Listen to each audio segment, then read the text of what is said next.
Hi, Amanda. I'm Matthew Payne. I'm the executive director of the Denver Sports Commission, which is an affiliate of Visit Denver, the city's Convention and Visitors Bureau.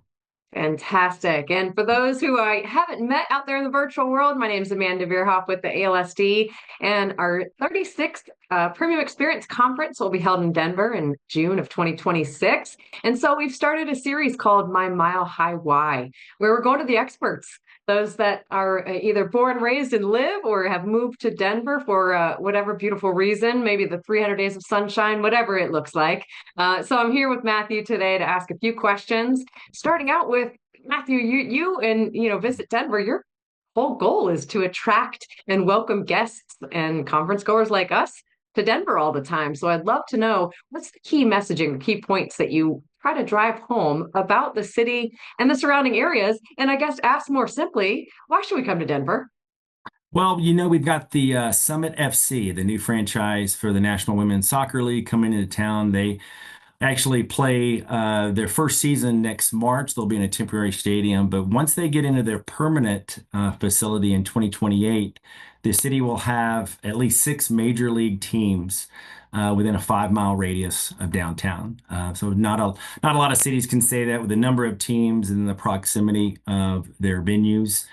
The fandom, something we talk about a lot. The Denver Broncos have the longest home game sellout streak in the NFL, with a continuous run of over 400 consecutive home games sold out since the 1970s. So it's a streak that includes all the home games from their previous venue of Mile High Stadium, and then, of course, their current one for Empower Field.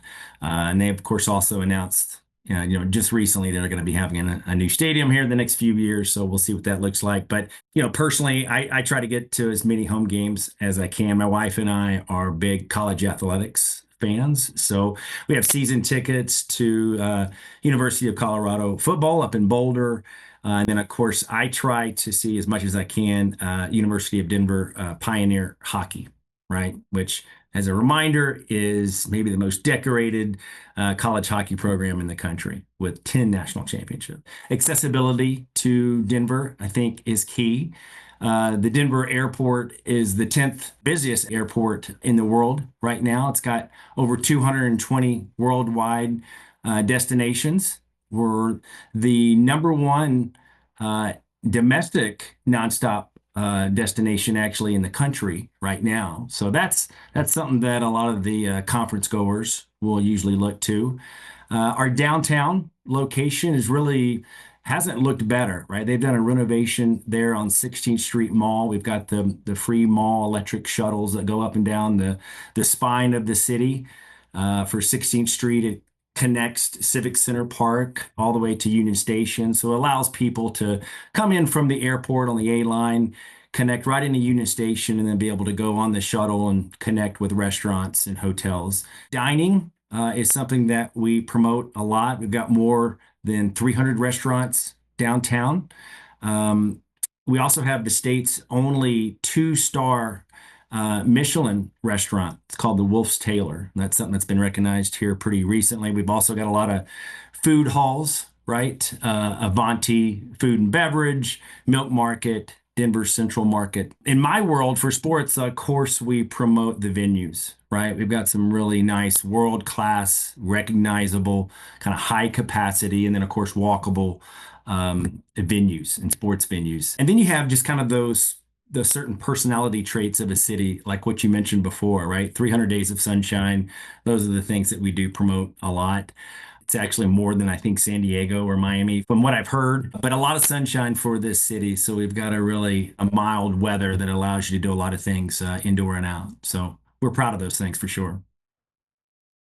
Yeah, as you should be. And I can attest to that 16th Street being good to go. I just did a run the last time I was there from there to Civic Park, and it was awesome. I may have crossed the street twice, and it was felt very safe. It was vibrant. It was awesome. And then ran down the river as well at Civic Park. It's absolutely beautiful down there. Yeah, it's a good spot for us. Those shuttles go about every 5 minutes up and down the spine of the city and takes you to the restaurants and the hotels. They've actually allowed for a lot more space for the restaurants. They've actually given more cafe Mhm. space out to where the shuttles are. Well, and the convenience factor because we're at the Sheraton, we're hosting at the Sheraton, and you walk right outside, and it's right there for us. So, yeah, thank you for explaining all of that. And that was the Michelin restaurant, the 2 star, was one I hadn't heard of yet. So we're doing a little what to do in Denver report after this. So we'll definitely get that one on there.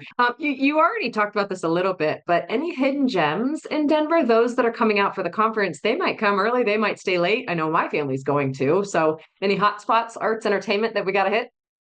Well, it's not hidden, but it's definitely the bucket list item, right? For Red Rocks Amphitheater. Voted best amphitheater in the world. Matter of fact, I think the industry had an award for it and they kept winning it every year. So they call it the Red Rocks Award now. So That's I exactly was right. at, Yep. yeah, I was there actually last week seeing a show. It is fantastic. It is one of those bucket list items. So if you've never been and you do have the time and you're able to look at the schedule and grab tickets, it's pretty special place, no doubt about it. So we highlight Red Rocks all the time. So it's always nice when there's a concert going on during conventions and meetings. So we also point out day trips, right? A lot of times people will have a chance to either compete or go to a meeting in the downtown core, but then can take some day trips whenever they have time. So it's, fly fishing, whitewater rafting, kayaking, those kind of things are not too far away. So people do that all the time. Um, People love the outdoors here. Something I always highlight that people may not know is they have that program and I guess an activation that people call the triple nine. Have you ever heard of that? No. Yeah, the triple nine is usually in the spring around April. People will go to the mountains and ski 9 runs on the mountain. They will come back into the city and they will golf 9 holes and then they will go to a Colorado Rockies game for 9 innings. Oh So my it's called the goodness. triple nine. It's a good way to highlight what kind of weather we have in this Yeah. region. So it's a really, really cool thing. I have yet to do it actually. I haven't been able to do it in April, but I got a lot of friends that do it. Well, I think I'm sold. My husband will be coming out with me. We just hit the links this past weekend for my 9 year old's birthday. Oh, nice. Skiing's not the thing for us though. The last time I was in Denver, I was a little kid and I had to spend the whole day in the infirmary because I was sick. Oh I've yeah. never seen so many people come in with broken bones. Oh It was yeah. crazy. Yeah, Oh my God, I've it's a been one. turnover. I'm one myself. My second year here. I've been here for 11 years. My second year here broke my arm. But doesn't stop most people from going. So, No, man, not for and the you faint do, of heart though. You gotta be brave. Nine, yeah, especially if you're gonna do 9 runs for sure. exactly. And you don't have to go down the mountain. You could always hang out and have a beer on the mountain. It's beautiful. Exactly. Yeah, for sure. Well, this was great. One that is off script. I'd love to know what event you're most proud of bringing to Denver if you've got one off the cuff.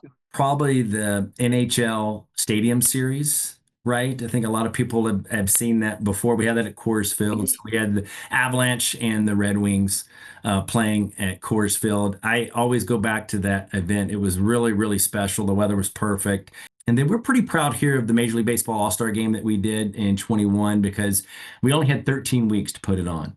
Oh, that's right. That's the one that got moved. Yeah, it got moved and came to us, and we were already pretty close to being pegged for a future year. So we were kind of sitting in line waiting, and that's one reason why they were able to call us Hmm. when the move was when that decision was made. So we had 13 weeks to put it on when you typically have maybe 2 years to do it. Hmm. So city came together really well and made really quick decisions as opposed to sometimes taking forever on those kind of Which decisions. could It be a went really blessing. well.